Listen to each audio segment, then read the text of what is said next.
2012 is year 5 of the Great Recession. In the United States and Europe, the heady years of globalization, when seemingly inexhaustible credit allowed the middle classes access to an unimaginable range of goods, are fast fading from the popular memory. With the economies of the United States and Europe barely registering growth, the great engine of capitalism appears palpably to have downshifted indefinitely, with unemployment in the United States failing to drop below 8% and hitting 20 to 25% in the worst affected European countries. We have what economist Paul Krugman sees as the greatest tragedy of what he unhesitatingly calls a depression, the tremendous waste of human resources represented by the masses of unemployed workers. The situation is perhaps most alarming among youth. Some 16% of them are unemployed in the United States, 20% in Britain, 35% in Portugal, and 51% in Spain and Greece. Quote, "These people are delaying their advance into adulthood," unquote, asserted Sarah Elder, an economist with the ILO.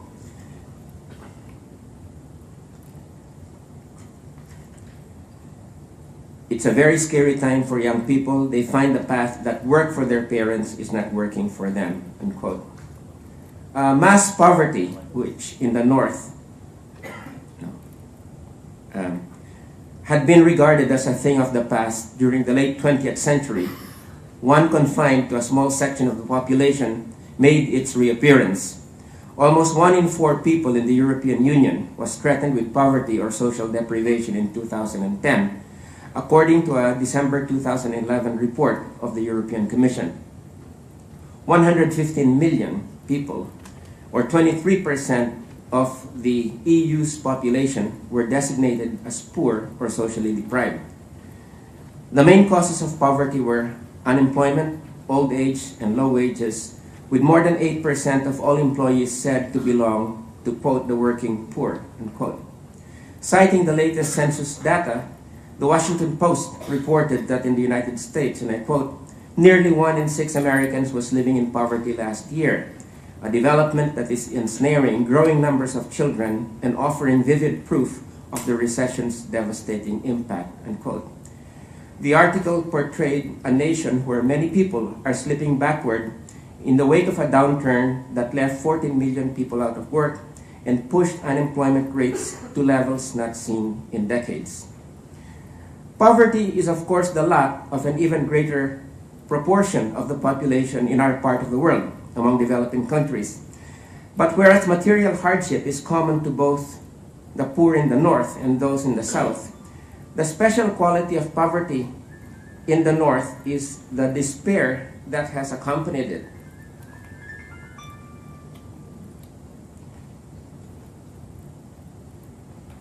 Something that is less evident in the more flexible populations of the South that are used to coping with poverty.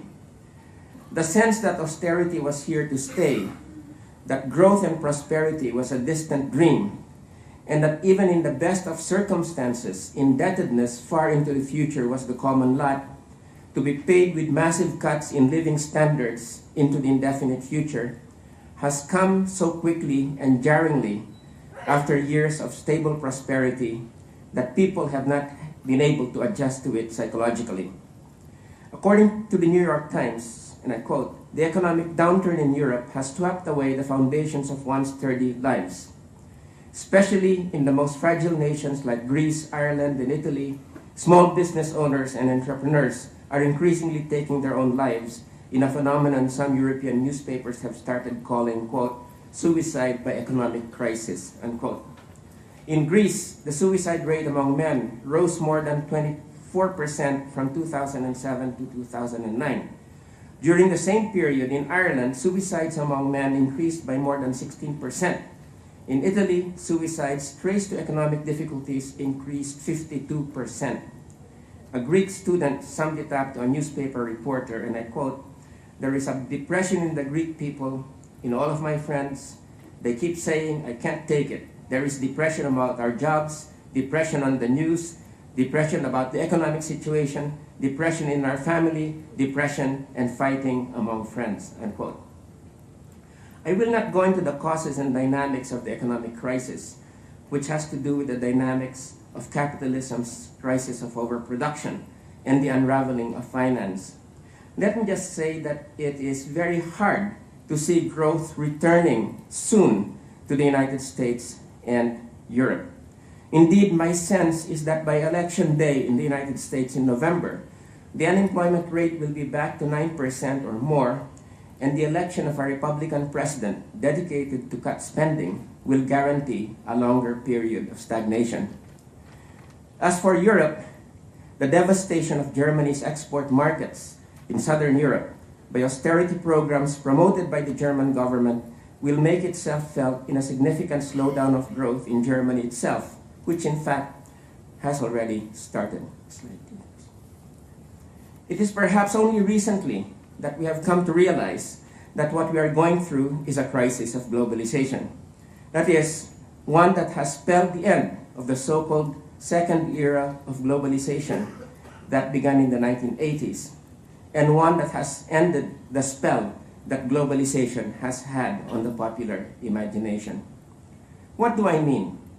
In late 2008 and 2009, the recession in Europe and the United States brought down growth rates in East Asia, but this was only for about a year.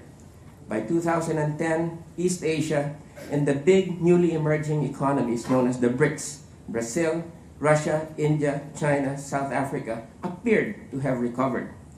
They were regarded as bright spots in the global economy, exhibiting resiliency and growth even as the North stagnated. Indeed, according to economists like Nobel laureate Michael Spence, whom I quote, with growth returning to pre-2008 levels, the breakout performance of China, India, and Brazil are important engines of expansion for today's global economy, unquote.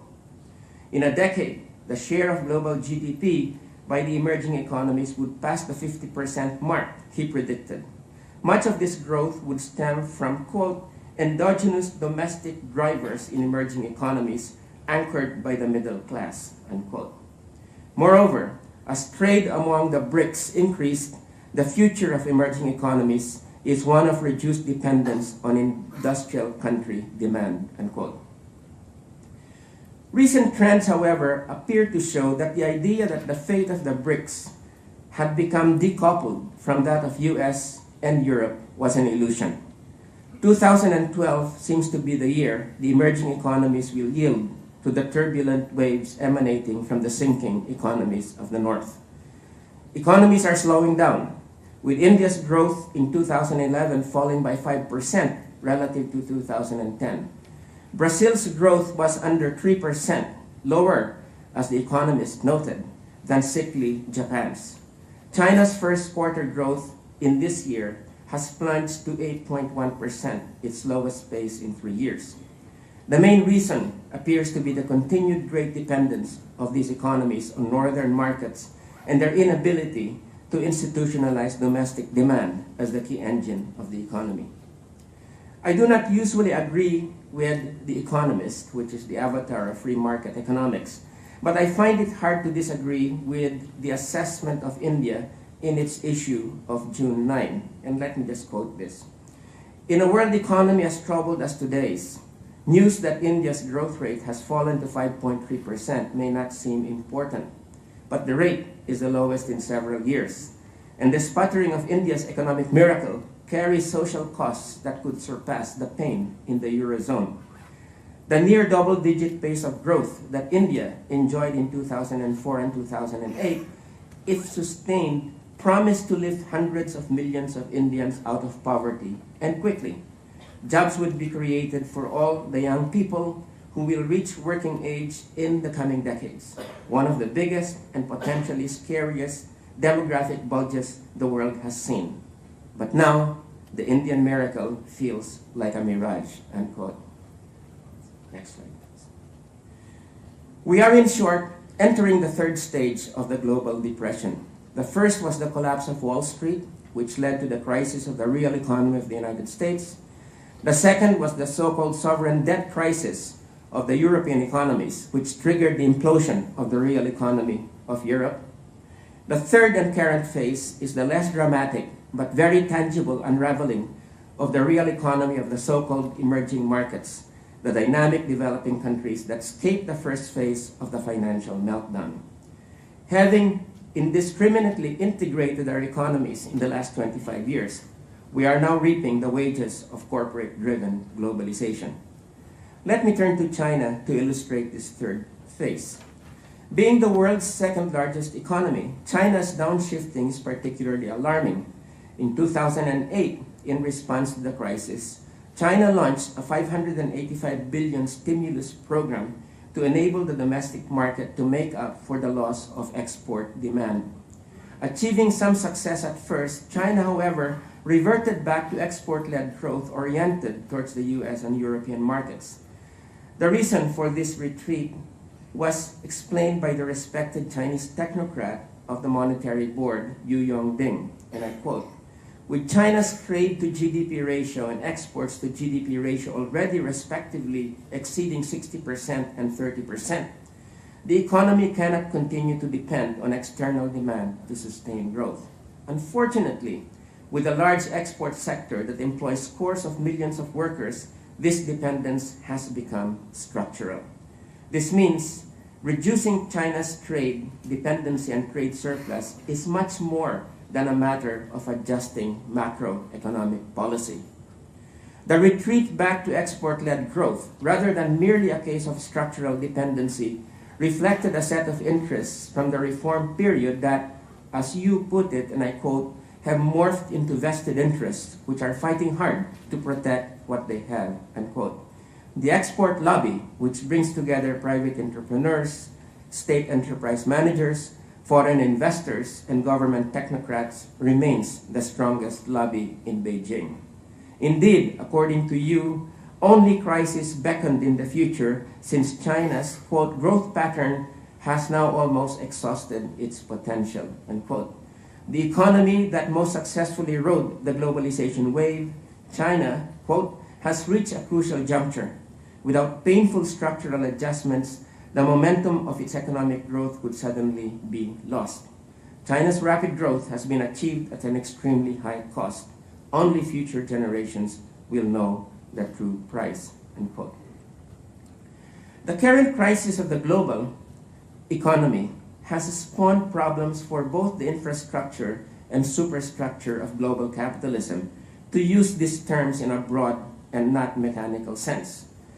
With respect to the infrastructure, global trends have buffeted the favored economic organization of capitalist production, the transnational corporation whose profitability is sustained by global supply chains.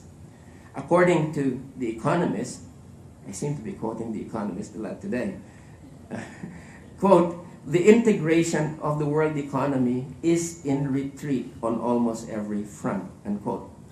Global supply chains, it said, quote, like any chain, are only as strong as their weakest link. A danger will come if firms decide that this way of organizing production has had its day, unquote. It appears that aside from the impact of the economic crisis, transnational corporations have also been brought to question the viability of far-flung supply chains by the massive impact of the two disasters that ravaged Asia in 2011, the floods in Thailand and the earthquake in Japan, which closed down vital TNC subsidiaries for long periods, resulting in great losses. In terms of what we might call the superstructure or the political canopy of globalization, even before the outbreak of the financial crisis in 2011, the multilateral system was already eroding. The WTO, World Trade Organization, was in a stalemate, while the World Bank was desperately trying to invent itself as the so-called climate bank. Next slide, please. As for the International Monetary Fund, it has not recovered from its debacle in 1997, when it prescribed the wrong medicine to East Asia during the Asian financial crisis, one which led to a worse situation. Its leaders, notably Managing Director Dominique Strauss-Kahn and his successor, Christine Lagarde, have tried to shore up the fund's position by rhetorically distancing themselves from the neoliberal approach of the past and putting a Keynesian gloss to their institution. The Group of 20 has also brought the fund in as a mechanism to channel funds to Ireland, Greece, Iceland, and other European countries that were suffering from the financial crisis. However, its influence was very limited, as the European Commission, the European Central Bank, and national central banks like Germany and France took the reins directly in dealing with the crisis, unlike during the Asian financial crisis when the IMF played the central role. By the beginning of 2012, with indefinite economic stagnation in both Europe and the United States being a certainty, and with the BRICS slowing down, the retreat from globalization had become more of a certainty in many quarters. As Nader Moussavi-Sadeh and George Kell wrote in the International Herald Tribune, and I quote, "We are entering a period of competitive sovereignty, replacing 2 decades of consensus around the universal benefits of globalization, however uneven and unequal its path," unquote. With the retreat from globalization being accompanied by the erosion of the system of multilateralism that served as its political canopy, the fear that haunted many pro-globalist sectors was what happened after 1914, when the first era of globalization that began in 1815, a period which in many ways the global economy was more integrated than today, came to an end in war, national competition, and depression. Let me just say here that I do not share this pessimistic view, being of the perspective that the end of globalization opens up new avenues for organizing the economy that would better serve the interests of people and the environment. Let us now move on to the different responses to the global economic crisis. There have been a number of strategic responses to the crisis. Let me begin with the neoliberals. In the immediate aftermath of the crisis, the neoliberal University of Chicago Nobel laureate Robert Lucas said, and I quote, "Every economist is a Keynesian in the foxhole," unquote. By 2010, however, the neoliberals had left the foxhole. But their solution was no solution inasmuch as it did not address the issue of ending unemployment and restarting growth. From the neoliberal view, a deepening of the crisis was in fact part of the natural order of things, whereby the so-called excesses and distortions created by government intervention were wrung out of the system. What the neoliberals managed to do, however, was to change the narrative or the discourse, playing on the American middle-class traditional distrust of government, deficit spending, and taxes. Here, they were supported by the propaganda machinery of Wall Street, which sought to move the public focus away from financial reform.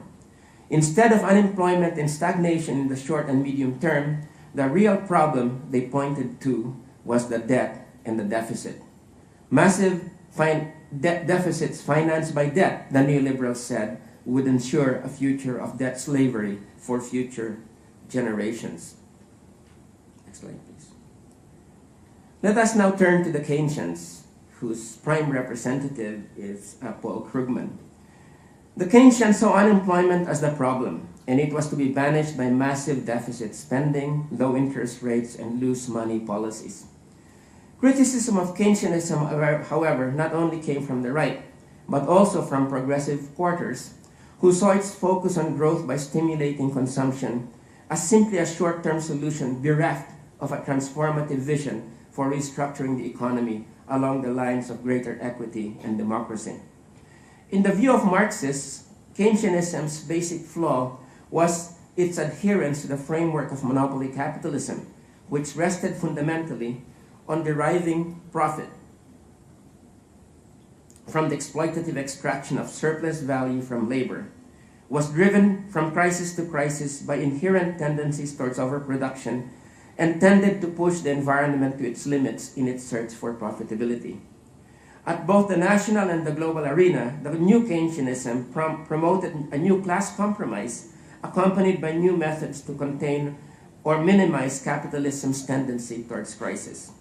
Just as the old Keynesianism and the New Deal stabilized national capitalism, the historical function of the new Keynesianism was to iron out the contradictions of contemporary global capitalism and to re-legitimize it after the crisis and chaos left by neoliberalism.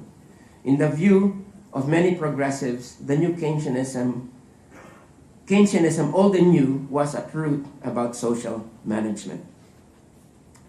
As for Marxists, while the analysis of the capitalist crisis they offered was often very insightful, their alternative was often vague, being couched at times as, quote, post-capitalism, a defensive paradigm and terminology that was a legacy, no doubt, of the collapse of centralized bureaucratic capitalism as an alternative during the latter half of the 20th century. Next slide, please. The end of growth school. Other quarters have seen the crisis as providing the opportunity to move from mere firefighting to proposing more fundamental economic restructuring. I'm speaking about the end of growth school and the deglobalization perspective. Radical environmentalists have located the crisis in the much broader context of a growth-oriented, fossil fuel-addicted mode of production. To analysts like Richard Heinberg, the intersection of the financial collapse, economic stagnation, global warming, the steady depletion of fossil fuel reserves, and agriculture reaching its limits was a fatal one. It represented a far more profound crisis than a temporary setback on the road to growth. It portends not simply the end of a paradigm of global growth driven by the demand of the central economies, it means the end of growth as we know it. It is, in short, the Malthusian trap, though Heinberg understandably avoids using the terms. The gyrations of the finance economy, he said, do not simply stem from the dynamics of capital accumulation, but from an all-encompassing ecological disequilibrium. And I would just like to quote him in this regard. Perhaps the meteoric rise of the finance economy of the past couple of decades resulted from the semi-conscious strategy on the part of society's managerial elites to leverage the last possible increments of growth from a physical, resource-based economy that was nearing its capacity. In any case, the implications of the current economic crisis cannot be captured by unemployment statistics and real estate prices. Attempts to restart growth, and that's in the slide. Attempts to restart growth will inevitably collide with natural limits that simply don't respond to stimulus packages or to bailouts. Burgeoning environmental problems require rapidly increasing amounts of efforts to fix them. In addition to facing limits on the amount of debt that can be accumulated in order to keep those problems at bay, we also face limits to the amounts of energy and materials we can devote to these purposes. Until now, the dynamism of growth has enabled us to stay ahead of accumulating environmental costs. As growth ends, the environmental bills for the last 2 centuries of manic expansion may come due just as our bank account empties.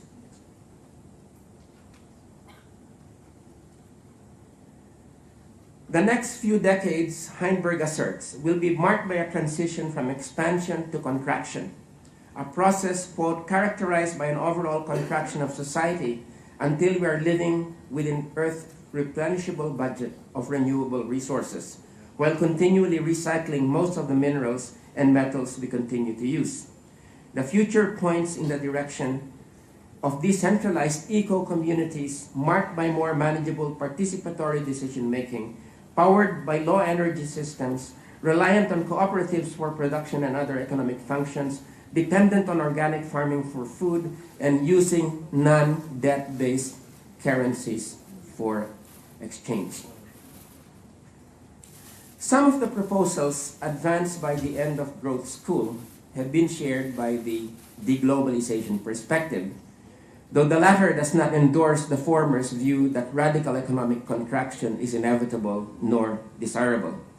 Essentially, the deglobalization perspective with which I and Focus on the Global South have been associated aims at enhancing ecological equilibrium, democracy, and equality, while promoting the principle of subsidiarity, or locating the locus of production and decision-making at the lowest level where it can be done with minimal cost. Next slide, please. The aim of the globalization paradigm is to move beyond the economics of narrow efficiency, in which the key criterion is the reduction of unit cost, never mind the social and ecological destabilization this brings about. Rather, it promotes an effective economics which strengthens social solidarity by subordinating the operations of the market to the values of equity, justice, and community, by enlarging the sphere of democratic decision-making. To use the language of the great Hungarian thinker Karl Polanyi in his book, The Great Transformation, deglobalization is about, quote, re-embedding the economy in society instead of having society driven by the economy. Acting to balance and guide the market must not only be the state, but also civil society. In this regard, it would be important to point out something that Pierre Rosanvallon makes eloquently, that the market is a political project and that it competes with democracy. In the debate on neoliberalism, Rosanvallon states, and I quote, "It is not hard to see that the stakes and the problems are actually much deeper. It is more profoundly a whole model of society and its relationship to political will that have been under debate. If the market is seductive and worrisome by turns, it is in fact because more than a simple mechanism of management and regulation is at stake. The market appears as the agent of a far vaster ambition to organize civil society through decentralization and anonymity, presenting itself as the implicit competitor of the democratic project of artificially constituting the political realm. In other words, in place of the invisible hand as the agent of the common good, must be the visible hand of democratic choice." The deglobalization paradigm also asserts that a one-size-fits-all model like neoliberalism or centralized bureaucratic socialism is dysfunctional and destabilizing. Instead, diversity should be expected and encouraged as it is in nature. Having said this, we feel that shared principles of alternative economics do exist, and they have already been substantially emerged in the struggle against and critical reflection over the failure of both centralized socialism and neoliberal capitalism. There are, in our view, 11 key prongs of the deglobalization paradigm, which we have arrived at mainly from a reflection of the conditions of developing economies. 1. Production for the domestic market must again become the center of gravity of the economy rather than production for export markets. 2. The principle of subsidiarity should be enshrined in economic life by encouraging the production of goods at the level of the community and at the national level, if this can be done at reasonable cost in order to preserve community. 3. Trade policy, that is, quotas and tariffs, should be used to protect the local economy from destruction by corporate subsidized commodities with artificially low prices. 4th, industrial policy, including subsidies, tariffs, and trade, should be used to revitalize and strengthen the manufacturing sector. 5th, long postponed measures of equitable income redistribution and land redistribution, including urban land reform, can create a vibrant internal market that would serve as the anchor of the economy and produce local and financial resources for investment. 6, de-emphasizing growth, emphasizing upgrading the quality of life, and maximizing equity will reduce environmental disequilibrium. 7th, the diffusion and development and diffusion of environmentally congenial technology in both agriculture and industry should be encouraged. 8th, strategic economic decisions cannot be left to the market or technocrats. Instead, the scope of democratic decision-making in the economy should be expanded so that all vital questions, such as which industries to develop or phase out, what proportion of the government budget should be devoted to agriculture, etc., become subject to democratic discussion and choice. In other words, the market and economics must be demystified, their workings made transparent to all, subject to the democratic decision of all. 9th, civil society must constantly monitor and supervise the private sector and the state a process that should be institutionalized.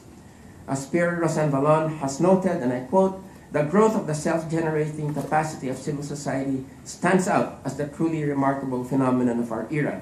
It represents a real expansion and deepening of the democratic project."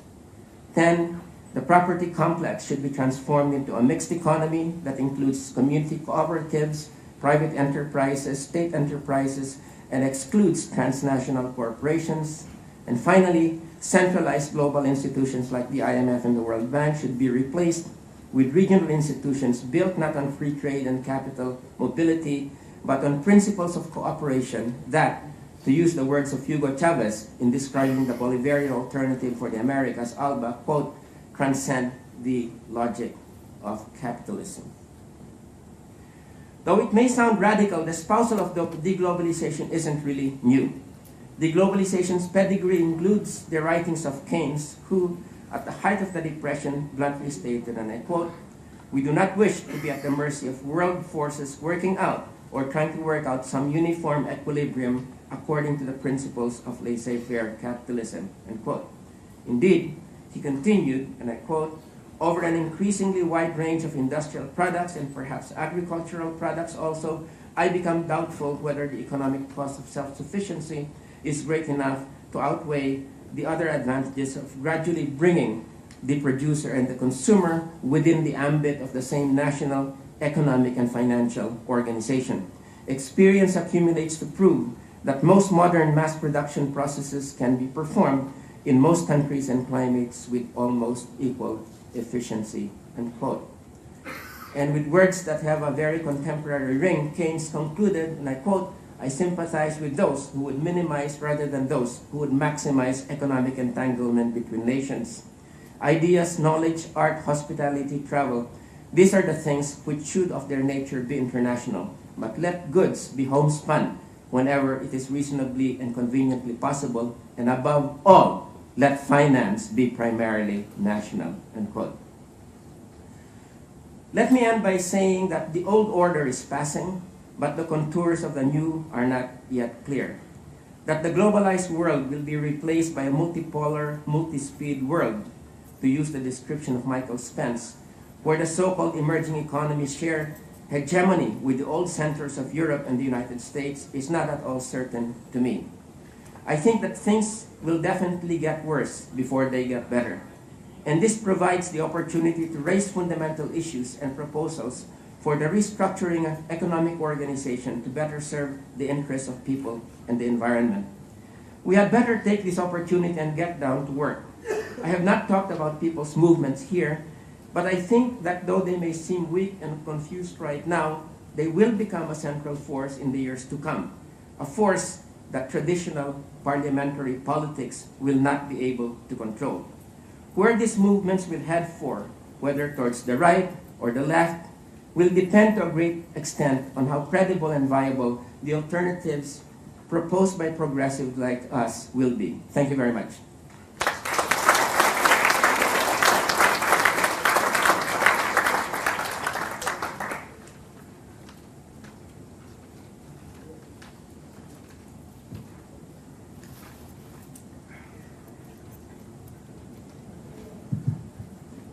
Thank you very much, Professor Bello, for your very inspiring keynote speech.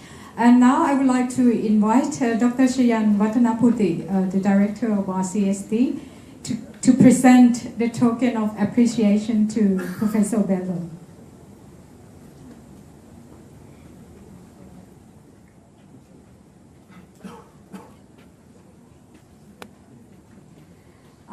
I'm sorry, I think maybe we can entertain some opinion question from the floor. If you have any questions to Professor Bello, please. Yeah, please. Professor Bello, I'm very inspired by your talk, but I think what about the social and political environment that would be conducive to your deglobalization thesis? Because I think economies can't be transformed in vacuum, and given the current regimes in this part of the world and everywhere in the world, which are also linked to the neoliberal economic paradigm, there must be a transformation in the political and social structures as well. Would you care to comment on that? Thank you very much. I believe the professor already answered partly the question in the sense that yes, definitely the kind of technocratic administrations that we have in some parts of ASEAN and the limited parliamentary regimes that we have in other parts of ASEAN, and of course we must make sure that we don't sort of generalize that there's an ASEAN model. They definitely have very great limitations at this point in time. And certainly, you know, the kind of economic transformations we're talking about here really should be accompanied by a deepening of democracy as noted by in different parts of the talk. And I think that the organization of civil society at the national, community, and regional level has in fact made great progress over the last 25 years, I would say. Despite the obvious limitations that we've seen now and then. But I think that it is really going to be the advance of civil society in which we have more and more organs of civil society that participate, that check the market and the state, and beyond that, but that provide new alternatives. You know, I think that's where really a lot of the locus of the change will occur. So despite the limitations of civil society in different parts of our region at this point in time, I am quite confident that the age of civil society organizing has just begun.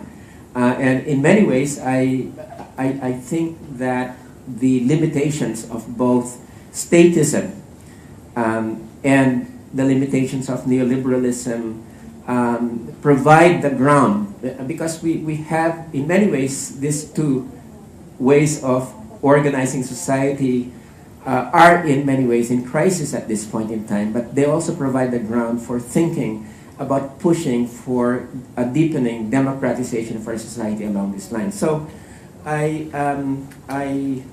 would say therefore that that is the political accompaniment of this socio-economic transformation that I was trying to articulate here. Are there any other question or observation that you would like to share with Professor Bello? Please. Professor, my name is Law, research fellow at Chulalongkorn University. I noticed in one of your slides that these days the economy, the growth of economy, should focus on domestic market. It will be the gravity of the growth of economy rather than export-oriented trend. And because I'm a Burmese and also observing the Burmese economic reform, you also recently traveled to Naypyidaw and met some leaders there. And Burma is now doing the economic reform, but start to focus on export-oriented model quite late, maybe 2 decades, 3 decades late. What is your impressions on Burma economic reform now? Well, this is, as you can see, this is a complex question, and nevertheless, complexity is not a cop-out. So let me just say, Well, when we were talking to some of the NLD leaders there, they said that, well, if we welcome foreign investment, we also want to stipulate that it doesn't just benefit the owners of capital, but also the vast masses of the population. So, of course, the NLD is not in power, but it does seem like there is a sense among them that the kind of growth that has characterized East Asia over the last several decades, that has, yes, resulted in tremendous growth, but also resulted in great inequalities, is something that they have to view with a great deal of discrimination. So I don't, at least my impression is that they're not going blind into this new period. The second thing is, as we all know from, and we saw the Bangkok Post have this, this cartoon yesterday, in which it says, everybody's now trying to get into Burma, and the United States is like trying to cling on to the locomotive and saying, oh my God, thank God I made it, Well, I think to some extent there is this momentum, and as wage rates go up in China, they're beginning to see that there's been a transference of industries to Vietnam, to Indonesia, even some to the Philippines from China. And I think there is a sense that the kind of cheap labor that you find in Burma might make it the most competitive, okay, of all of these different countries in the ASEAN region. And my own sense is that there is that great temptation to use the cheap labor to be able to have, a very, very, quick kind of industrial transformation. And my sense is foreign investors are thinking that way. The multilateral organizations are thinking that way. I think the military regime is probably thinking that way. And probably there are people within the democratic forces in Burma that are thinking that way. I don't know, okay? But nevertheless, I'm trying just to say that this seems to be a very seductive kind of path that is reinforced by the international business media. Especially since when you read them, they're basically saying that economic liberalization and the invitation of foreign investment is the one that will make the democratization in Burma irreversible. So that's the kind of formula that I think we need to be very careful about, no? Because that is the kind of formula that will in fact mean that there will be a great deal of temptation to repeat the ASEAN East Asian process of export-oriented growth at a time that we've seen that period has finally passed. So yes, there might be a period whereby Burma can copy that, but given the crisis of the world economy and the long-term stagnation that has now grabbed the global economy, in my sense, it's very hard to see what advantages Burma can derive from such a process of growth, for too long. But I would just like to again say that this coupling of economic liberalization and political reform to make democracy irreversible is a very, how would you put it now, is a formula that we must really subject to a great deal of concern and criticism. I really think that that's that's a formula that could foreclose a real sustainable development path for Burma.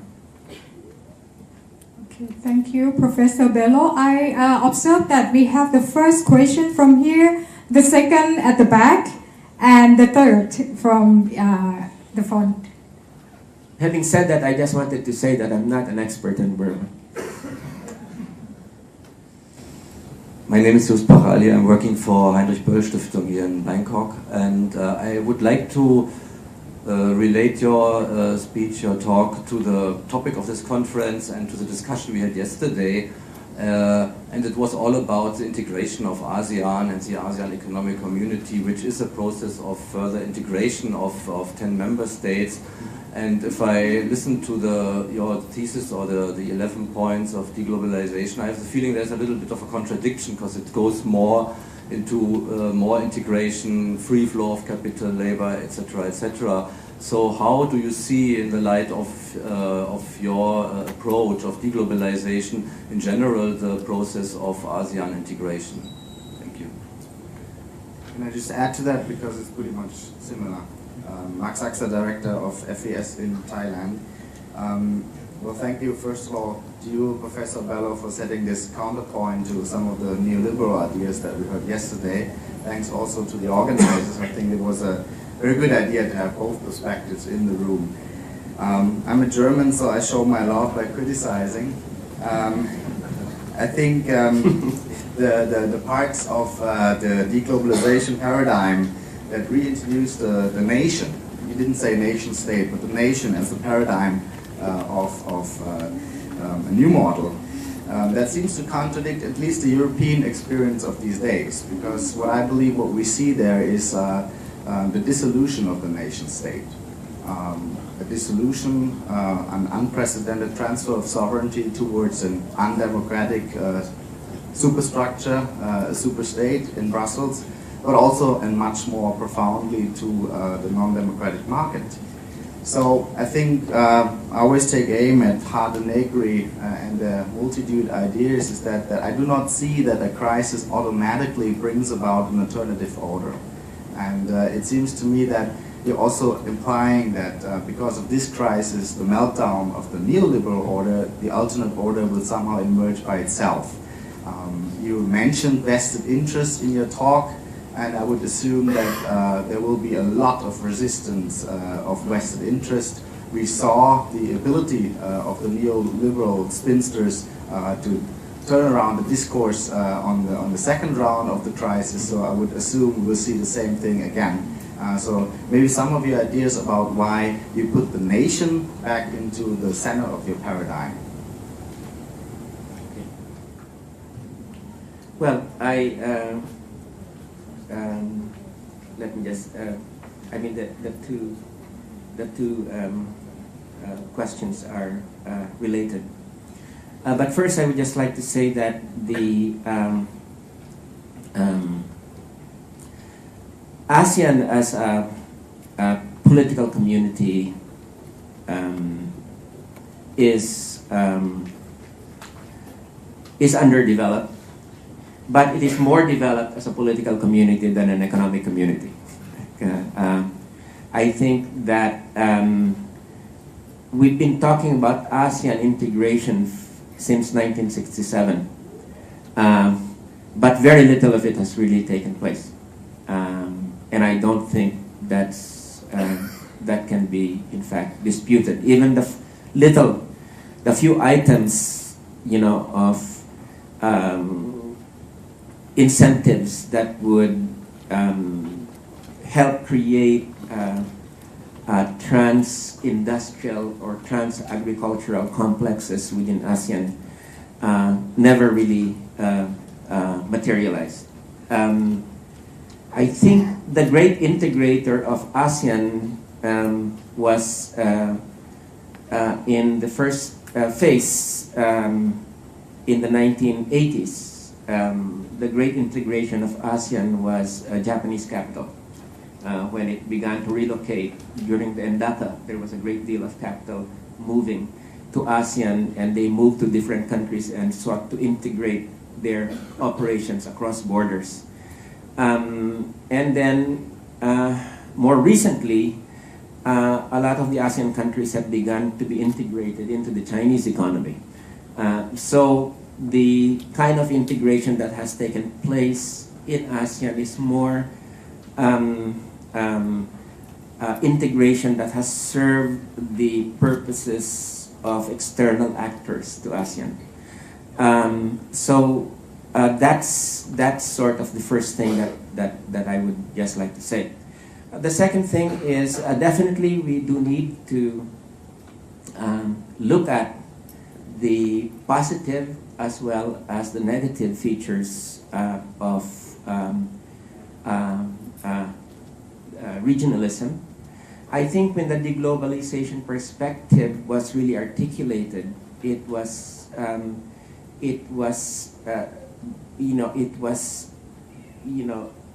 in opposition to this globalization ideal, whereby basically we should just leave it to the international market's logic as to where economies should go, something really which benefited the movements of transnational capital. And the kind of the political canopy of that process of globalization was provided by the World Trade Organization primarily, but also by the International Monetary Fund and the World Bank. So there was something that was both profoundly anti-national economy as well as profoundly anti-regional economy in the globalization project that took off in the 1980s and 1990s, and what we see is now in crisis. We are not trying to replace that. Okay. We're not trying to replace that with a glorification of regionalization. Certainly, I think we're not trying to replace that with a glorification of regionalization or the nation state. I think basically what we're saying is that what we really want is a transfer of the center of gravity away from the kind of globalized export-oriented orientation of the past back to the centrality of the domestic economy, of the domestic market, which is fortified, by processes of income redistribution as well as the adoption of ecologically friendly systems of production. So we're sort of trying to re-stress the national and the local in this context, but it is the national and local in a very positive relationship with regional associations and regional organizations. I think what we should really be talking about is regional cooperation rather than regional integration. And when you bring it into regional cooperation, you can have a great deal of cooperative arrangements on trade, on agriculture, in industry that really support a more equitable distribution of income, both within and across borders, as well as more democratic participation in the process. So I'm not proposing a simplistic kind of model here. I'm really saying that let's go back to the centrality of the domestic, the national, and the community, but in a very positive dialogue with regional associations under the rubric of regional cooperation, of which negotiations, democracy, and cooperation are really the central features and not the free market. Because really what ASEAN, insofar as ASEAN went along to some degree of promoted some kind of regionalism, it was really the kind of free market regionalism that was sort of seen as a stage towards globalized free market integration. So that's the kind of that's the process that we want to get away from. Now, with respect to Europe, and clearly, what's happening in Europe at this point in time is something that I do not centralize, technocratic kind of processes, and very little real participatory processes, so that oftentimes the response to the democratic deficit is a kind of rejection of the European project. So I think that I would just like to then make this point that that we need to be able, in the case of Europe, I think that national, local democracy should really be a process that should be really encouraged, while at the same time I do not think this necessarily rejects or goes against the idea of a more Europe-wide federation that's more constructed on democratic principles than on technocratic principles. So maybe what I'm trying to say, I guess, and again, this is my difficulty in the sense that I really am not an expert in Europe, is that maybe this is the opportunity to make the European Union a really democratic union, rather than one that says that let's just get away from it, or one that says that the economic crisis is so awful that only a kind of centralized stabilization, centralized fiscal and monetary union driven from the top is the answer to it. So that would be sort of a short-term solution that might stabilize the problem for a while, but really is not a long-term solution to the crisis of Europe, which I think, if we really talk about it, the crisis of the European Union is really a crisis of democracy. The last question from the gentleman here at the front. Good morning, Professor Bello. I'm proud to say that I was once a student of yours in 1999 at the University of the Philippines. And back then you were already talking about the idea of deglobalization until now. And you're still talking about the idea of globalization. You have contextualized this in the current situation that you have said that the US is already degrading. China is might not be the next unipolar power, and international institutions are already degrading, like the World Bank and the World Trade Organization.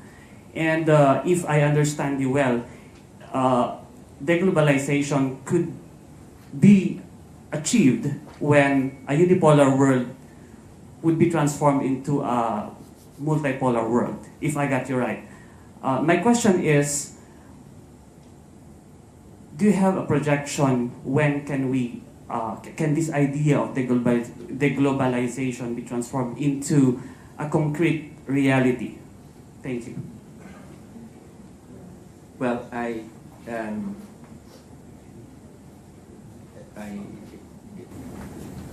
a very interesting question, but I am not a prophet. Although I've been called prophet of doom. I would just like to say that let me just put a number of things on the table here. I think that we